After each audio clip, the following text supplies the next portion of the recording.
Okay, so this video is all about ovulation, and it's usually the time of the month that women like the best. So your energy is extremely high here, estrogen peaks, your body's ovulating, it's released an egg, it's ready to be fertilized. Whether or not you're having children, you could definitely use this phase to your advantage.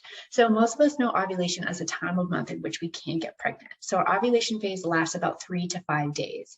And it is such a glorious time, especially when your body is in such harmony and in balance. You're just going to feel extremely charismatic, charming, sociable, just like life of the party. You'll notice you'll feel so excited about being around people. You'll naturally just want to be out and about.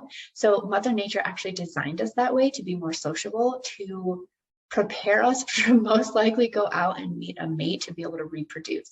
So it's just interesting how we can have these feelings and this boost of energy during times of the month that basically is going to keep the human race going. So basically we can just use it to our advantage. So your ovulation phase is a great time of the month to certainly start trying if you want to have a family, or just use it to your advantage in other ways. So with your energy so high, you actually can do tougher, more endurance workouts, and your body is going to be the most resilient to stress during this phase.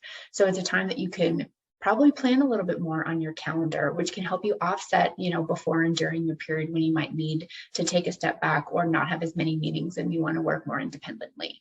This is the time of month where you're going to want to do those presentations. You're going to want to be in a lot of meetings. You might want to do stuff after work.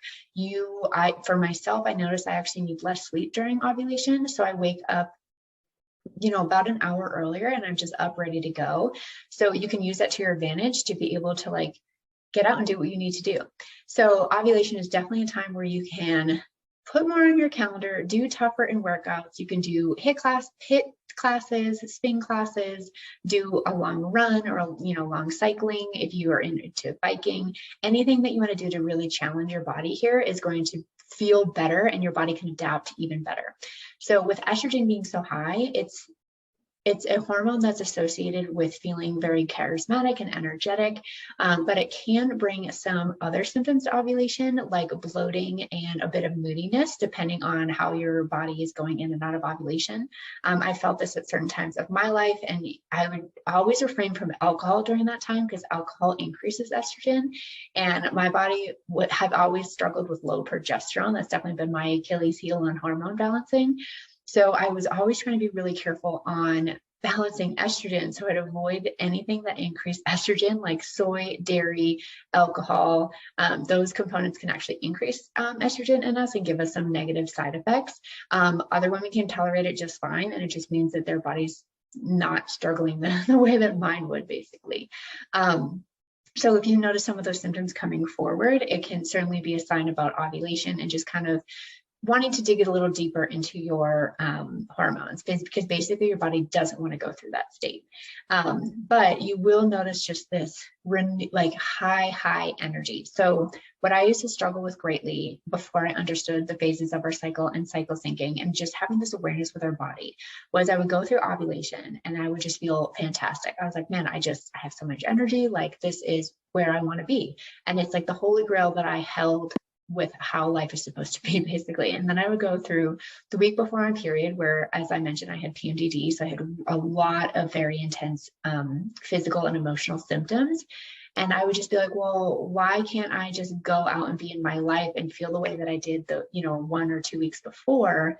And I just didn't understand that that's just how our hormones are and how our bodies are designed. So it definitely had to challenge myself into being okay with scaling back at the times of the month which I need to, and when I can push my body and my life forward and have that zest and energy to do so.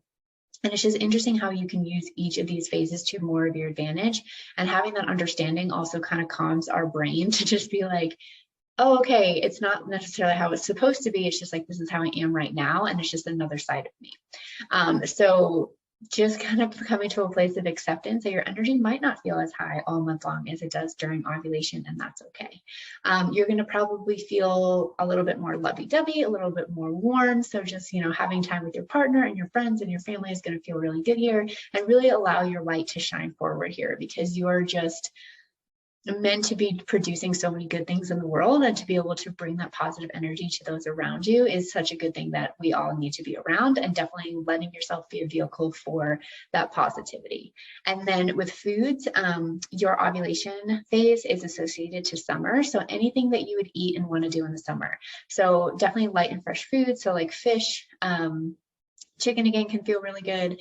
Salad, smoothies, light meals and light grains like quinoa could feel really good here. I definitely notice like eating heavier meals, it just doesn't feel good because your body is essentially wanting to be light and feel more carefree, and lighter foods can do that for us. So if you're into having like a juice in the morning with your breakfast, like that could feel really good, and just planning out your meals still to be able to balance your body.